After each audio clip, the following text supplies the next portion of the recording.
Hello students. आज हम ascent of save का सेकंड पार्ट देख रहे हैं, जिसमें सबसे पहले शुरू करते हैं फिजिकल फोर्स थ्योरी, भौतिक बल सिद्धांत। और इसमें अब तक हमने जैविक और मूल दाब थ्योरी से आपको अवगत कराया था, पढ़ाया। अब तीसरे प्रकार की थ्योरी आती है फिजिकल फोर्स थ्योरी। और इस थ्योरी में आपको किस तरह से चीज़ों को समझना है, एक बार अपन देखेंगे। तो according to this theory, it is believed that living activities or living cells are not involved in the ascent of cell।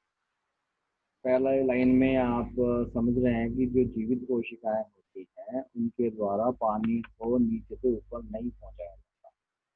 ये प्योरली फिजिकल प्रोसेस है और इसमें किसी तरह की ऊर्जा नहीं लगती है, कोई सक्रियता नहीं है, कोई मेटाबॉलिक सिस्टम नहीं लगता है। इसका मतलब ये है कि यहाँ पर ट्रैकरी एलिमेंट्स जो हैं, यानी कि जाइलम ये कोशिकाएं, ट्रैकिड और वेसल, उनका ही भागीदारी हो रही है और वो कोशिकाएं नीचे से पानी ऊपर टॉप तक पहुंचाती है। तो ये फिजिकल प्रोसेस है, उसको अपन देखते हैं। और इस थ्योरी में आ, आप देखिए capillary theory, imbibition theory, atmospheric pressure theory और ट्रांसपिरेशन पूल या कोहेजन टेंशन थ्योरी। तो इस तरह से चार थ्योरियां इसमें आती हैं। और पहला जिसको बोलते हैं कैसिकत्व सिद्धांत या कैपिलरी थ्योरी, ये थ्योरी सक्रिय नलिकाओं में पृष्ठ तनाव के आधार पर कार्य करती है और जल जो नीचे से धरती से ऊपर चढ़ता है वो पृष्ठ तनाव के कारण चढ़ता है, जिसको कैपिलरिटी बोलते हैं। यानी कि जाइलेनिक वाहिका और वाहिनिकाएं पेशिका का कार्य करती हैं। बोहेम जो वैज्ञानिक हैं उन्होंने जाइलम वाहिकाओं को जल केंद्र क्रिया का द्वारा ऊपर को चढ़ाता है पानी, उस पर बोला बोहेम जी ने। परंतु इस सिद्धांत की ऑब्जेक्शन हैं कि रसारोहण में दृष्टि से केवल केशित्व बल का मान कम होता है। सामान्य वाहिका जो 0.03 मिलीमीटर व्यास की होती हैं और पृष्ठ तनाव के फलस्वरूप केवल 1.5 मीटर तक ही पानी ऊपर चढ़ाया जा सकता है। तो फिर ऐसी स्थिति में दूसरे जो बड़े प्लांट्स हैं उनमें पानी कैसे पहुंचता है? कैसे का तो सिद्धांत केवल क्या 1.5 मीटर की ऊंचाई वाले पौधों पर ही कार्य करेगा। तो इस में ये आपत्ति आ गई। और दूसरी आपत्ति ये है कि कोएसिप्ट के लिए मुक्त सतह का होना आवश्यक होता है, जबकि वाहिकाओं में खुली सतह का अभाव होता है। तीसरी आपत्ति यह है कि कोएसिप्ट के लिए एक नली का एक सिरा जल के सीधे संपर्क में होना चाहिए, जो नहीं होता है।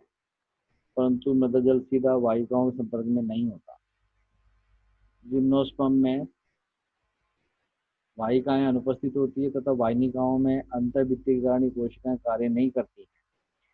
और आपको पता है कि वाहिकाओं में जो भित्ति होती है वो अंदर स्थूलन पाया जाता है, जिसके कारण उनका जो व्यास होता है अंदर का वो भी कम होता है। तो ऐसी स्थिति में केशित्व नहीं बन पाता, सरफेस टेंशन नहीं बन पाती और पानी ऊपर तक नहीं पहुंच पाता। तो इसलिए हम ये कह सकते हैं कि कैपिलरी थ्योरी जो बोहेम के द्वारा दी गई थी, सरफेस टेंशन के द्वारा पानी को चढ़ता है, वो बहुत ज़्यादा कामयाब नहीं हो पाई और उसके ऑब्जेक्शन आने की वजह से ये थ्योरी पीछे रह गई और इनसिग्निफिकेंट हो गई। दूसरी थ्योरी आती है अंतःशोषण सिद्धांत। तो अंतःशोषण सिद्धांत जो दिया गया था वो सबसे पहले स्टडी किया गया अंगर नाम के साइंटिस्ट। 1868 में इन्होंने जो कार्य किया जो स्टडी का, वो बहुत ज़्यादा प्रचलित नहीं हो पाया। और आगे टैक्स 1878 1879 इन्होंने जो थ्योरी दी, उसके द्वारा ये साबित हुआ कि जो कोशिका भित्ति है उसके द्वारा कोयलेड पार्टिकल्स नीचे से ऊपर तक चढ़ते हैं और पानी जो चढ़ रहा है वो उसका अंतःशोषण का बल 100 से लेकर के 1000 एटमॉस्फेयर तक होता है, जो पादप में रसायनों के लिए पर्याप्त होता है। परंतु इस थ्योरी की भी आपत्तियां आई कि केवल कोशिका भित्ति से कोशिका भित्ति के थ्रू पानी का ऊपर चढ़ना संभव नहीं है। जो इस थ्योरी का मुख्य बिंदु है कि कोशिका भित्ति के द्वारा ही चढ़ना चाहिए, इम्बिबिशन उसी में होता है। अंतःशोषण द्वारा रसारोहण कम व बहुत ही धीमी गति से होता है, तो पौधों में वास्तविक स्थिति इससे कई सौ गुना ज़्यादा होती है। इसलिए ये थ्योरी भी जा करके फिट नहीं हो पाई और नेग्लिजिबल हो गई, इसकी सिग्निफिकेंट नहीं रही, इसका महत्व नहीं रहा। तो इम्बिबिशन थ्योरी इसलिए डिस्कार्ड कर दी गई। एटमॉस्फेरिक प्रेशर थ्योरी, तीसरी थ्योरी आती है एसेंट ऑफ सेफ के लिए, जिसमें बोहेम 1809 ने इस थ्योरी को आल्सो प्रपोज, क्योंकि पहले उन्होंने इम्बिबिशन थ्योरी पर भी अपनी वो दी थी राय और बाद में इन्होंने एटमॉस्फेरिक प्रेशर थ्योरी दे दी। तो ये थ्योरी भी बहुत अधिक चल नहीं पाई।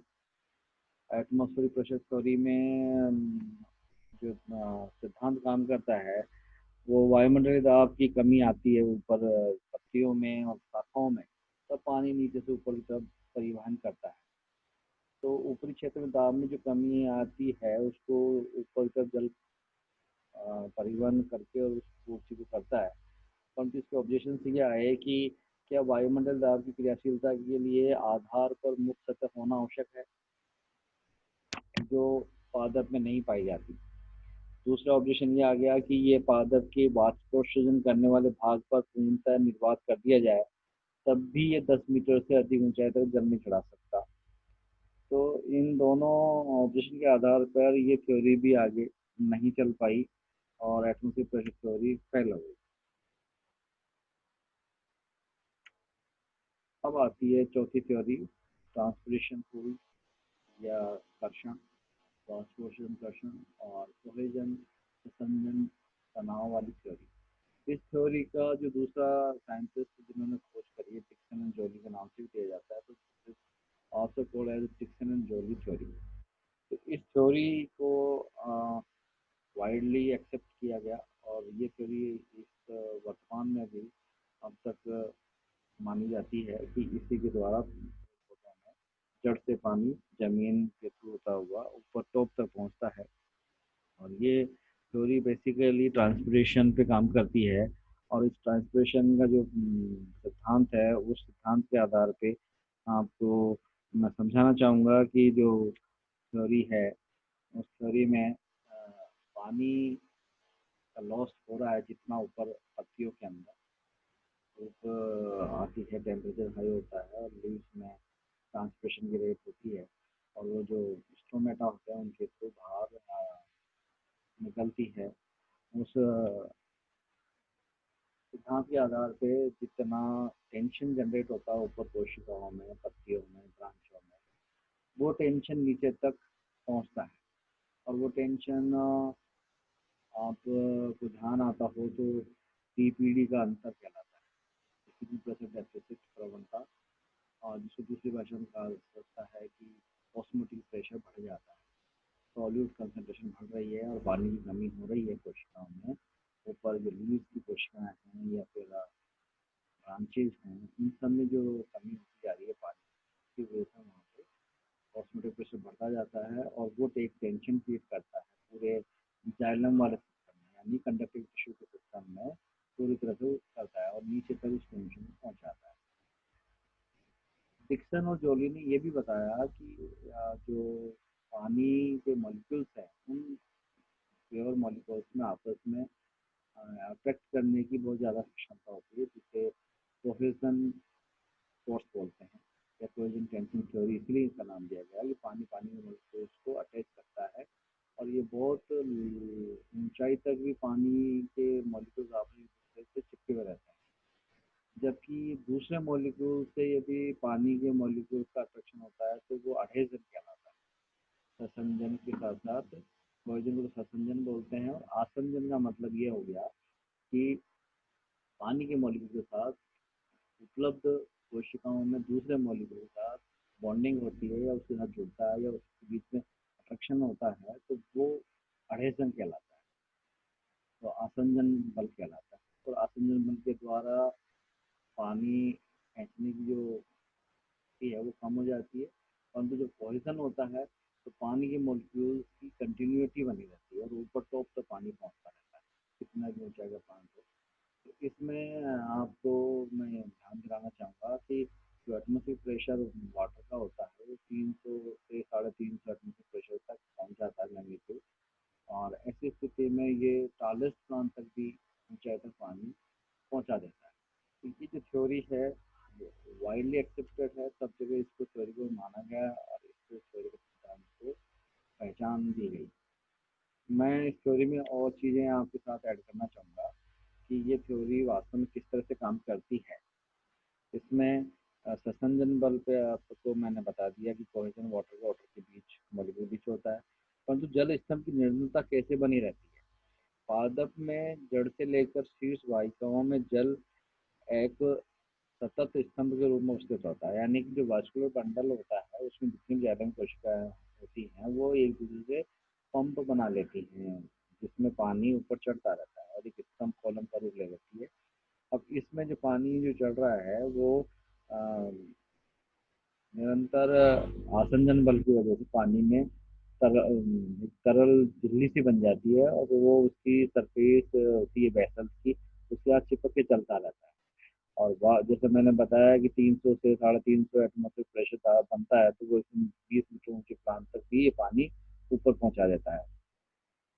जबकि 30 एटमॉस्फेरिक प्रेशर भी उपलब्ध हो तो वो 120 मीटर तक पानी पहुंचा सकता है। और जबकि ससंजन बल के द्वारा 300 एटमॉस्फेयर तक बल डेवलप हो जाता है, फोर्स उत्पन्न हो जाता है इन कोशिकाओं में।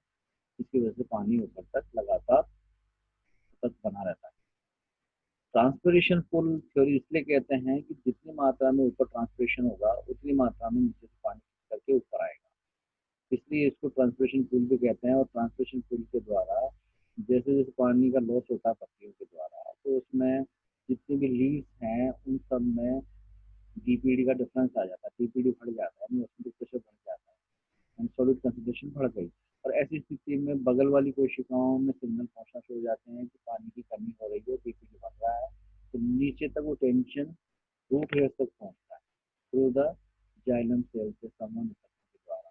और कोशिकाओं तक नीचे जहाँ रूट हेयर्स में ये सिग्नल पहुंचता है, तो जितना ज़्यादा कोशिकाओं के अंदर ऑस्मोटिक प्रेशर है उससे कम ऑस्मोटिक प्रेशर सॉइल के अंदर होता है। जो पानी का प्योर वाटर या न्यूट्रिएंट्स होता है उनकी कंपेरेटिवली कम ऑस्मोटिक प्रेशर होती है। तो वहाँ से फिर पानी के मॉलिक्यूल्स जहाँ अधिक डिपीडी होते उधर भागना शुरू करते हैं और वो पानी मॉलिक्यूल्स अंदर पहुँच करके ऊपर तक पहुँचना शुरू कर देते हैं। तो इस तरह की प्रक्रिया है, इसको वाष्पोत्सर्जन कर्षण या ट्रांसपरेशन टूल कहते हैं। तो डिक्सन एंड जोली के जो वाष्पोत्सर्जन अपकर सिद्धांत के जो विभिन्न चरण हैं उसको एक बार इस तरह से मेमोराइज कर सकते हैं कि जड़ से पत्ती की सिराओं तक वायु के तत्वों में उपस्थित जल स्तंभ के रूप में उपस्थित होता है और एक हाइड्रोस्टेटिक सिस्टम बना रहता है। पर्णमंत्र कोशिकाएं जो होती हैं, म्यूजोफिल सेल्स जो होती हैं, वो म्यूजोफिल सेल्स जो पत्तियों में होती है वो वाष्पोत्सर्जन के द्वारा पानी का लॉस कर देती है और वाटर पोटेंशियल जो होता है वो ऋणात्मक हो जाता है वहाँ पर और डीपीडी बढ़ जाता है, यानी कि उसमें प्रेशर भी हाई हो जाता है। ऐसी स्थिति में आप यूँ माने कि टेंशन क्रिएट हो गया कोशिकाओं में। ये कोशिकाएं समूहवर्ती कोशिकाओं से जल ग्रहण करना शुरू कर देती है और अंततः पर्णशिरा के जो जाइलम से जल ग्रहण करती है। पर्णशिरा का मतलब जो पत्ती के अंदर जाइलम की कोशिकाएं वैस्कुलर बंडल की जो वेन्स आ रही हैं तो उससे पानी लेना शुरू कर देती हैं। तो ऐसे करके धीरे धीरे टेंशन या खिंचाव नीचे तक पहुंचता है और नीचे तक पहुंच करके पानी की उपलब्धता को ऊपर तक पहुंचाना शुरू कर देता है। तो ये एक ट्रांसपोर्टेशन फ्लूइड का सिद्धांत है और इस सिद्धांत के मुताबिक ही पानी डीपीडी के डिफरेंस बढ़ जाने की वजह से ऊपर तक पहुंचता है। ये एक experiment mechanism ascent of step आपको दिखा रखा है इस डायग्राम में। इसमें आप देखिए, इसमें जो लीफ है उसमें ऊपर का हिस्सा क्यूटिकल, बीच में एपिडर्मिस, एपिडर्मिस में जो पैलिसेड सेल्स हैं फोटोसिंथेसिस होता है, और बीच में मीजोफिल सेल्स हैं और यहाँ बीच बीच में एयर स्पेसेस भी हैं। और ये लोअर एपिडर्मिस है उसके अंदर स्टोमेटा बने। अब ये स्किलर रीजन है जिसमें ट्रेजरी एलिमेंट्स होते हैं, लाइन के साथ में जाइलम। तो जाइलम में ट्रैक्यूट्स और वेसल्स जो है द्वारा यहाँ पानी पहुँच रहा है। तो ये एक द्वीप का डायग्राम है जिसमें ये शो कर रहा है कि यहाँ ट्रांसपोर्टेशन होने की वजह से इन कोशिकाओं में सॉलिड प्रोसेस बढ़ रही है और पानी मात्रा में जो होती है यहाँ पर वाटर एयर इंटरफेस बन जाता है और माइक्रोफिल्म के रूप में ये बना हुआ दिख रहा है आपको डायग्राम में। तो वाटर मॉलिक्यूल्स के अंदर आना शुरू हो जाते हैं बगल की कोशिकाओं के द्वारा। तो ये एक एसेंट ऑफ सेल्फ की प्रोसेस होती है। उसमें आप देखिए mechanism of ascent of self, इसमें no water present in xylem cells is placed under tension, which is ultimately transmitted to the root to the stem. This downward transmission of the tension develops due to the corrosion properties of the continuous water column and the vessels and traces from leaves to roots to the stem.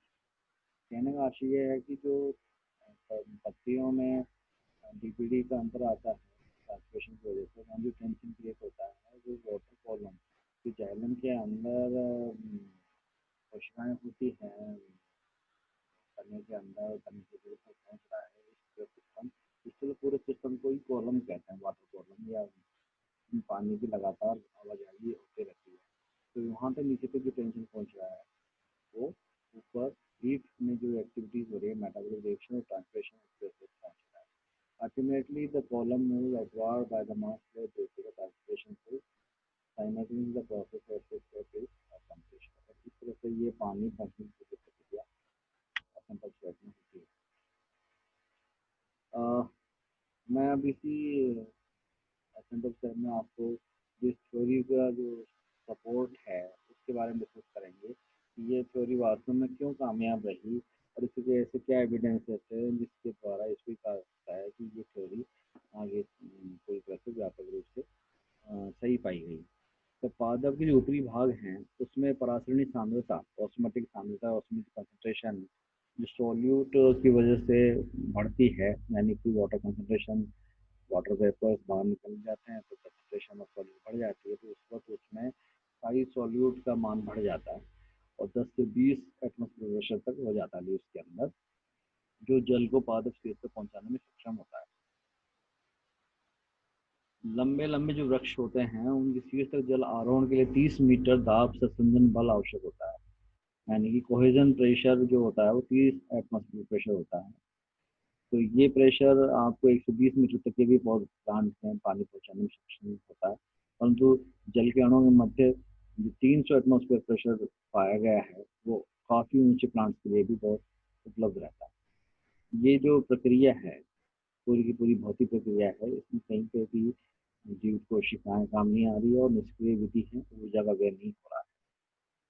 वाष्पीकरण की दर रसारोहण के समानुपाती होती है, यानी जितना वाष्पीकरण हो रहा है उतना ही रसारोहण भी हो रहा है। इसको हम जो एक्सपेरिमेंट है उससे समझाने की कोशिश करेंगे।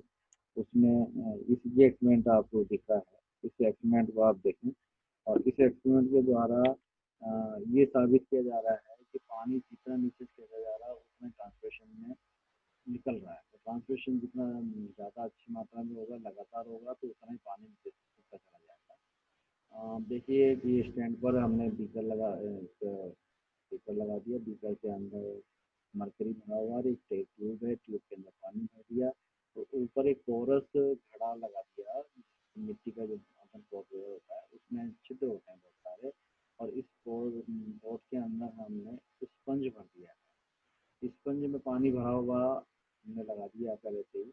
अब इसको धूप में हम सेक्शन को रख देते हैं, तो ये जितना पानी धूप की वजह से गर्म होकर के वाटर वेपर के रूप में निकलता रहेगा छिद्रों में से, तो एक तरीके से ये ऊपर वाला हिस्सा है लीफ का काम समकक्ष काम कर रहा है। ये जो वाटर कॉलम ट्यूब दिख रही है तनी के रूप में काम कर रहा है, और नीचे जो मरकरी वाला हिस्सा है वो एक रूट सिस्टम की तरह काम कर रहा है। अब यहाँ पर जैसे जैसे वाटर वेपरेशन होता है यानी ट्रांसपिरेशन की क्रिया होती है फोर्स फोर्स से, और स्पंज में से पानी निकलने करके जब वेपर में नष्ट होता है तो ट्यूब्स जो है कांच की, जिसमें से पानी ऊपर चढ़ना शुरू हो जाता है, और उस ऊपर चढ़ने की वजह से नीचे से मरकरी भी ऊपर चढ़ना शुरू कर देता है। तो आपको ये एविडेंस मिलता है कि ऊपर जितना पानी ट्रांसपायर हो रहा है उतनी उतनी मात्रा में नीचे पानी होता है, उससे समानुपाती होता है। इस एक्सपेरिमेंट से साबित होता है कि जितनी मात्रा में पानी आपको वाटर वेपर के रूप में उड़ाया जाना होता है मेटाबॉलिक एक्टिविटीज के दौरान, उतना ही वो पानी नीचे खींच पा रहा है। इससे डीपीडी के द्वारा डिफिजन कैसे डेफिसिट डेवलप होती है कोशिका के अंदर, इसके अंदर न्यू कैसे कोई ऑस्मोटिक प्रेशर बनता है। इस ऑस्मोटिक प्रेशर के अंदर जो है टेंशन क्रिएट होता है और नीचे से जाकर के पानी को तक खींचता है। इसके साथ साथ मैं आपको ये बताना चाहूँगा कि क्रेमर और कोजेसल की जो साइंटिस्ट है 1960, उन्होंने ये कहा कि तेज वाष्पोषण की अवस्था में वाष्पोषण कर्षण के कारण जाइलम वाहिकाओं का व्यास कम हो जाता है अर्थात संकुचित हो जाती है, और वाहिकाओं का व्यास कम होने के जाने के कारण जल की सततता बनाए रखने में सहायता मिलती है। इसे डेंडोग्राम के नाम के रूप से दर्शाया जा सकता है। तो ये एक वैज्ञानिकों ने आगे जाकर के और स्टडी किया कि किस किस तरह से पानी का एब्जॉर्प्शन प्रभावित कर सकता है। यदि तेजी से वाष्पोषण करने वाले पदार्थों की टहनी में एक कट लगाकर उस पर जल की बूंदें डाल के देखी जाती हैं तो तुरंत पानी को अंदर खींच लेती है। दैट मीन्स अंदर कंसंट्रेशन ऑफ सॉल्यूट बहुत हाई है और पानी जैसे डालते हैं तो तुरंत खींच लेती है। ये 1940 में मैक डर्मॉल्ट ने ये स्टडी को किया था। प्रयोग द्वारा जल के सस्पेंशन बल के फल कटी टहनी पारे में 2 मीटर तक ऊंचे चढ़ाया जा सकता है। ऐसे एक्सपेरिमेंट भी करे जा चुके हैं जिसमें पारे को चढ़ा करके 2 मीटर की हाइट तक ऊपर ले जा सकता है, यानी पानी उस कटने से जितना पानी आप पहुंचा रहे हो ऊपर तक पहुंचने में मददगार होता है। तो इस तरह से एक्सपेरिमेंटों के आधार पर भी इस थ्योरी को बहुत ज़्यादा प्राथमिकता मिली और सब जगह स्वीकार्यता मिली। परंतु इसके एक दो ऑब्जेक्शन आए। तो उस ऑब्जेक्शन में पहला तो था कि बुलबुला जो पानी का यदि अंदर आ जाता है, मान लो ट्रांसपोर्टेशन रेट ज़्यादा बढ़ गई और नीचे से पानी पूरा मीट आउट नहीं हुआ और बीच में एयर बबल आ गया, तो एयर बबल उस पानी के कॉलम में निरंतरता को रोकता है, रुकावट बनता है। तो वो कैसे मीट आउट हुआ, वो कैसे जल की निरंतरता को बनाए रखता है। तो डिक्सन जो साइंटिस्ट हैं उन्होंने कहा कि जो जल के बुलबुले चारों से ठीक उसी प्रकार आगे बढ़ता है जिस तरह नदी जल की दीप के चारों ओर आगे बढ़ता है। तो ये इसके अतिरिक्त ये माना जाता है कि जाइलम तत्वों की भित्तियां अनियमित होती हैं, इसलिए बुलबुले वाहिका और वाहिनिकाओं में पूर्ण रूप से अवरुद्ध नहीं कर पाते और जल की संततता भित्ति के पास पतली फिल्म के रूप में बनी रहती है। तो इस तरह से वो इस थ्योरी को भी में जो ऑब्जेक्शन आया उसको स्पष्टीकरण से सही करने की कोशिश की गई और उसका स्पष्टीकरण दिया गया। कॉनिफर्स जो होते हैं जिम्नोस्पर्म प्लांट्स, उनकी वाहिनिकाओं की भित्ति पर बॉर्डर पिट्स पाए जाते हैं, परिवेशित गर्त। तो उन बॉर्डर पिट्स के अंदर एक टोरस नाम का वाल की तरह काम करता है। टोरस नाम की जो जगह होती है, टोरस होता है, तो वाल का कार्य करता है और वो वायु के बुलबुलों को प्रवेश करने से रोकता है अर्थात जल स्तंभ को से बाहर रखता है। तो ऐसी स्थिति में संभावनाएं वायु के बुलबुले के अंदर पहुंचने की बहुत कम होती हैं। कुछ वैज्ञानिकों के अनुसार वाहिकाएं और तत्व जो होते हैं, वाहिनिका और वाहिकाएं, उनकी नम भित्तियों में गैस पारगम्य होती है और जब जब वो भित्तियाँ पारगम्य होती हैं तो वो बुलबुल के रूप में बाहर गैस के रूप में निकल जाती है, तो जल स्तंभ में निरंतरता बनी रहती है। और मिलबर्न और जॉन्स ने 1966 में जो स्टडी करी उसमें उन्होंने जो बताया उसमें जाइलम की कई वाहिकाएं समांतर व्यवस्थित रहती हैं। उनका कहना यह था कि एक के बगल में एक, एक के बगल में एक, बहुत सारी वाहिकाएं जब लगी रहती हैं तो एक वाहिका से पानी में बुलबुला आ गया तो दूसरी वाहिका में वो पानी चढ़ करके आगे तक का रास्ता मीट आउट कर लेता है। इसलिए बुलबुले से बहुत ज़्यादा असर उस निरंतरता पे नहीं पड़ता। दूसरा आक्षेप यह आया था कि वाहिनिकाएं और वाहिकाओं की तुलना में अधिक प्रभावी होती हैं।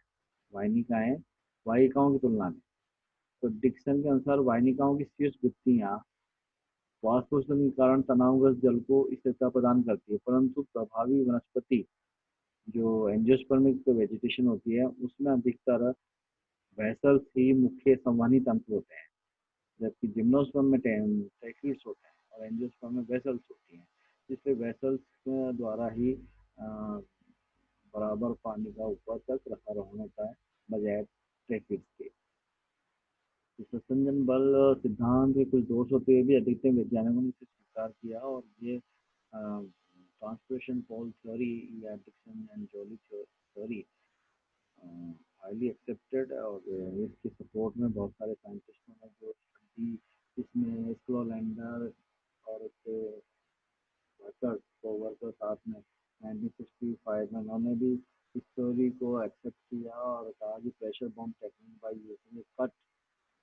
put an enclosed it in the vessels, placing the cut surface of the in the bomb. An artificial tension was created in the vessels in order to pull the liquid back and measure the counter pressure. This was found to be as high as at 80 atmosphere. तो इसको lander ने भी कोशिश करी कि ये किस तरह से काम करता है, और एक आर्टिफिशियल सिस्टम डेवलप करके उसने भी इसको साबित किया। उसने 80 एटमॉस्फेयर तक डेवलप हुआ। पोइजन थ्योरी के सपोर्ट में इस तरह की टेंशन थ्योरी आगे आगे कामयाब हुई, और ये सारे ऑब्जेक्शन जो थे वो मैंने आपको बता दिए। कुछ जो स्पष्टीकरण थे मिलबन जो मैंने बताया। तो इस तरह से ये कहा जा सकता है कि जो पानी का जमीन से जड़ों के द्वारा लीफ तक पहुंचता है, वो सारा ट्रांसप्रेशन के समानुपाती होता है। जितना ट्रांसप्रेशन होगा उतना ही ज़्यादा मात्रा में पानी खींचेगा। और डीपीडी या ओपी का जो डेवलपमेंट होता है उसका कंसंट्रेशन में अंतर आता है। उसकी वजह से ये सारा सिस्टम ठीक होते हुए बिना ऊंचा के चलता रहता है। नियमित रूप से नीचे से पानी ऊपर पहुंचता रहता है। इसमें ये जरूर है कि आप ये सोचते हैं कि खाली एक ही वैसल ऊपर जा रही तो वो अपनी पर्टिकुलर लीफ को पानी पहुंचाएगी। ऐसा नहीं, सभी दिशाओं में पानी ऊपर तक पहुंचता है। कई बार आप देखते हैं ट्री स्पीसीज हो या छोटे छोटे हल्के प्लांट हो, उनका एक तरफ का हिस्सा रूट सिस्टम का तोड़ दिया जाता है, डैमेज हो जाता है, इंजर्ड हो जाता है, तो भी जो पानी दूसरी रूट से या रूट हेयर से पानी खींच रहा है वो ऊपर जा करके प्लांट की पूरी कैनोपी में, प्लांट के जितना भी पत्ती वाला हिस्सा है प्लांट के सब में पानी पहुंचा रही है, और सभी दिशाओं में पानी पहुंच रहा है और प्लांट सर्वाइव करता है। जबकि रूट का एक हिस्सा जड़ हो गया है, उसके बावजूद भी पानी सभी दिशाओं में पहुंचता है, कहीं पर कोई रुकावट नहीं आती। तो इसलिए ये कहा जा सकता है कि जो कॉलम स्टील सिस्टम चलता है वो सभी ब्रांच में पानी पहुंचाता है, एक ही अपना डायरेक्शन नहीं रखता है। तो ये असेंट ऑफ सेफ की थ्योरी उसके एक्सप्लेनेशन आपको समझ में आए होंगे। इसके बाद फिर आप फिल्म लगाइएगा, पढ़िएगा। कुछ ये रेफरेंसेस हैं जो बुक